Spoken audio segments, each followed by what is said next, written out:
Welcome to Man Does Tech, where I solve the problems you didn't even know you had. You start by inspecting the line closely so you know where to act and why each fix matters. Once you find phrase, pinch, and mark weak spots, this prevents surprises in flight. You should have scissors, a needle, clear tape, and spare thread ready because speed and neatness matter. With the kite anchored and tension steady, you can work safely. Keep the line taut but not tight, and prepare to splice or reinforce the damaged section without cutting the whole line. Now you perform the detailed repair, choosing splice for strength or tape for quick fixes. If the line is extensively frayed, overlap the ends by 2 to 3 cm and whip them with tight wraps. That restores core strength.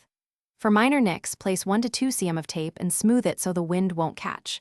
When the thread split, use a needle to align fibers, tie 3 tidy square knots, trim tails, and test tension. You're rebuilding integrity, not just covering damage.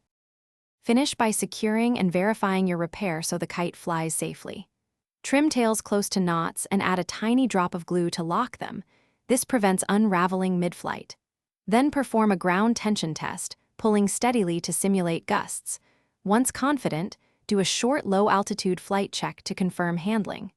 If the repair slips or feels weak, reknot the splice or replace the section with a stronger 0.5 mm.